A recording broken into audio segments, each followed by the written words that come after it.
Welcome to Stitching Hill Kids Church Online. I'm Lola. And I'm Jimmy. Today we're going to be talking about how King Nebuchadnezzar got to know his dream and the interpretation. But that'll be after a time of worship. I'm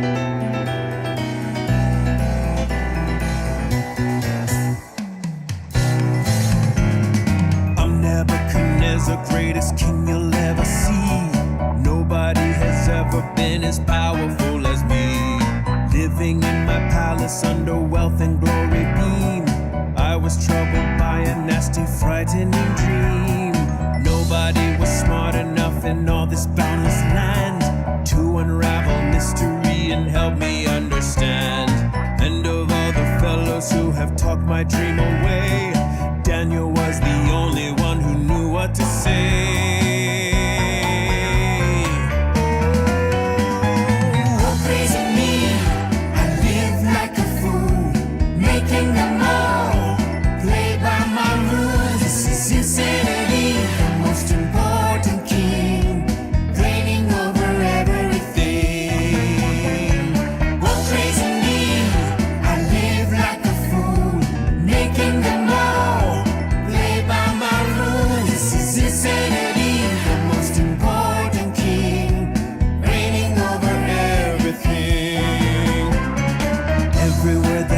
Said came true until the last of the people out among the wild beasts I was cast. All I had was taken from the land and from the seas.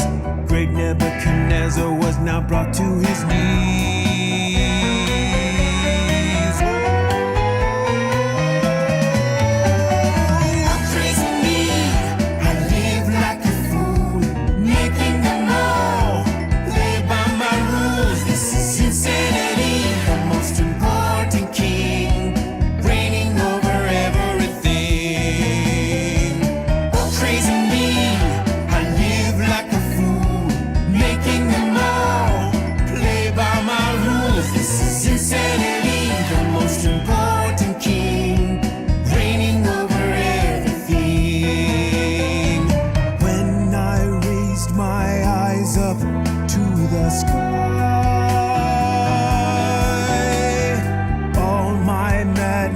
Turned into a sigh. Who's the real master? I then could see. He restored my soul and made me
Last time we talked about how King Nebuchadnezzar had had a dream that had troubled him. He had called all his wise men together for them to tell him what the dream meant. The thing was that he wanted them to tell him what the dream was and then tell him what it meant. When they couldn't do this, that is, tell him what the dream was first, because nobody had ever done that, and then tell him the interpretation, when they couldn't do that, he got so angry and decided that all the wise men of the land of Babylon were going to be gotten rid of. Now, when the official who was supposed to carry out King Nebuchadnezzar's orders went to look for Daniel and his friends, Daniel asked what the problem was, because they hadn't been called to this meeting where all the wise men were so as to tell what the dream was. Anyway, he found out what the problem was and then went to the king and asked that some time be given so that the dream and its interpretation will be told to the king. So Daniel went home, gathered his 3 friends, and had a meeting and said that we need to pray to God so that God could reveal the secret to them. And that very night, God revealed the secret. So that's where the story starts today. So Daniel was now taken to King Nebuchadnezzar because he and his friends, they didn't want to be gotten rid of with the rest of the wise men. He told King Nebuchadnezzar that he had the answers. And King Nebuchadnezzar said, "Really? Was he really able to tell him what the dream was and its interpretation?" Daniel was careful to let the king know that the revelation of this dream could not be told by any soothsayer, magician, wise man, or astrologer. But there is a God in heaven who reveals secrets. And this God had decided to give King Nebuchadnezzar the dream so that he would know what was going to happen in the future. Daniel gave King Nebuchadnezzar every single detail of the dream. And after that, he gave him the interpretation and told King Nebuchadnezzar that this interpretation was real, that it was certain. King Nebuchadnezzar, he was surprised. He was in awe. He was astonished. He was flabbergasted in such a way that he got up and laid flat on the floor in front of Daniel. That is, he prostrated before Daniel as though worshipping him. I bet you Daniel wasn't very comfortable with that. Can you imagine a whole King Nebuchadnezzar? That king that's always getting angry and everybody has to do what he says. He was the one who got up and bowed before Daniel. He couldn't believe it, that Daniel had actually told him what his dream was and then the interpretation. So King Nebuchadnezzar said to Daniel, "Your God is truly the God of gods. He is the Lord of kings. There's no one like him.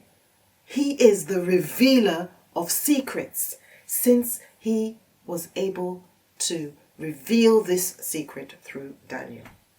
Then King Nebuchadnezzar promoted Daniel to be the chief official over all the wise men in Babylon.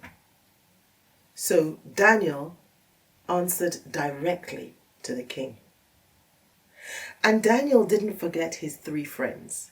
He asked King Nebuchadnezzar to promote his 3 friends too. And that's the end of the story. Hey guys, what an amazing story about how when Daniel and his friends were in a really tough situation, they prayed and God made a miraculous way through for them. He revealed that dream. And so to think about this, I've made this craft for us today. I've made a card and on the front there's this blank wall. Sometimes in life we feel like we've hit a wall, and there's this not very nice looking door which is saying turn back, no entry. And that's sometimes how things feel. But along the top we've written, when life is tough, pray. And when we open the door, ta-da! God can make a way, and there's this beautiful garden. And this would be a nice card to make for anybody who is like Daniel in a really hard situation. So for this, you need a piece of card. I've taken this from a sketchbook and fold that in half to make your card shape. And then you need another piece that is half that size that we're going to use to make our door piece on the front. So to begin with, take your door piece and draw a line up that's about 9 centimeters for the height of your door. And then draw across a line 8 centimeters, so 4 centimeters on each side to make this T shape. And when we cut that out, that's going to give us our door. So just cut up, and then we'll cut along here and here, and we'll fold those back, and there we have our door. And then we need to decorate this, and what we want is to have really dull browns and greys. We don't want this to look nice because this is meant to be the difficult bit of life. So I'm just going to colour around the edge of the door in brown first. We'll give it a door frame, and along the top. And then in this one, you can see I've made the wall grey and drawn in some bricks. You might want to do that. And on the door, we're putting these different notices that just look really unfriendly. So no entry. And it's important when you're doing something like this, write the words first and then draw in the piece of paper that it's written on afterwards, because then it will definitely fit. So there's one that says no entry. We'll write another one saying turn back. Or you could write give up. And make the pieces of paper that these nasty signs are written on look really scrappy. Don't make them nice and smooth around the edge. So you can see that I've drawn it like that, and then I've put 2 little nails in the top as if it's been attached to the door, and then colour those in like maybe a yellowish colour as if it's kind of old paper. And then we can colour in our door roundabout. Oh, we'll do a door handle.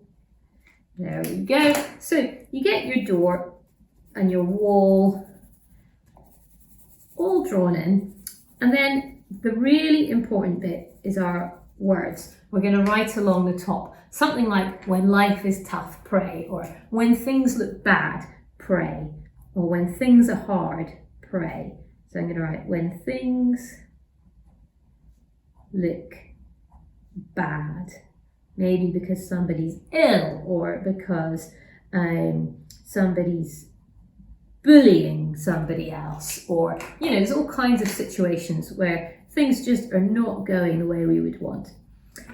And round about the word pray, I've just drawn some yellow so it's sort of glowing. So good, here we have our door, and you would get your one all coloured in like this, and this will go on the front of here, and behind this door we're going to want to draw in our garden. So I'm just going to mark about where this will come up to, so I know the size to make the garden picture. So there we are. So there we are. So I've drawn on there. That's kind of the size that we need to draw in. So to draw the garden, the first thing to do is we're going to draw in a path. And to make it look like it's going away from you, draw a triangle shape. There we go. So this is our nice grassy path. And then either side, we can draw in bushes. And if your pencil set is like mine, you've got all different colours of green, and this is a great time. Use them all. Just draw them like the shape of a cloud, really. Bigger at the front, getting a bit smaller as they go into the distance. And then we can also draw in some trees. So a good way to draw a tree is just draw the trunk coming up, and then just a few branches. Don't try to draw in too many branches. And coming off each branch. Again, you can draw that cloud shape around it of the leaves coming off. And this is like we're in a beautiful, lush garden.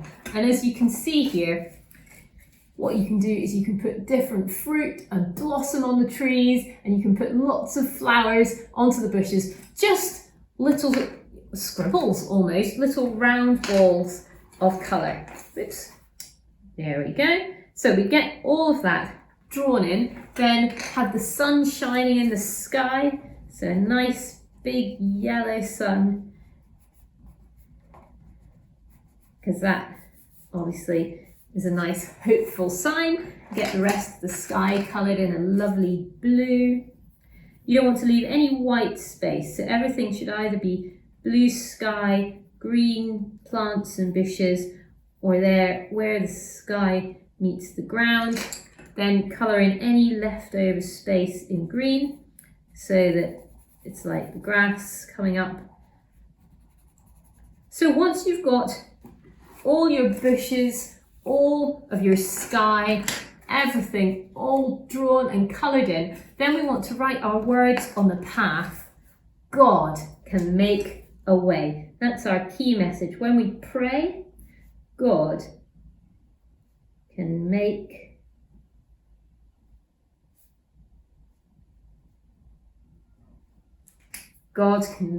a way. And then the final thing we're going to do is we're just going to stick our door piece onto our garden piece. So just look at the back of your door and glue all around the edge part of the door frame. Don't glue the door itself, or else it won't open, and that would be very sad. There really would be no way through if we glued it shut. And so we'll stick that over, and it should just neatly fit around our door. There we go. And here we have it, our card to remind us that when things look bad, pray, because God can make a way. So, I hope you enjoyed making this card for somebody, or make it for yourself to remind you to keep on praying, just like Daniel did, whenever things are tough, and God will come through. So, I look forward to seeing you again next week for another story about Daniel. Bye! Jamie, do you dream? Yes, sometimes. Do you remember your dreams? Sometimes. I dream too, but I don't always remember what they are. Many dreams have meanings, but it's not easy to understand their meanings. Yes, some people have a gift of knowing the meaning of a dream. But actually telling someone what their dream was is near impossible. I know, but not for Daniel here. God revealed the dream and used Daniel to do something that was almost impossible. And that was, he told what the dream was before interpreting it. No wonder King Nebuchadnezzar bowed down to Daniel when the secret was revealed. Even the king himself knew that it was impossible. And after that, King Nebuchadnezzar honored Daniel's God, and he made sure that everyone in his kingdom honored God too. Don't forget, he promoted Daniel and his friends too. That's true. That's it for this week. Till next time, bye!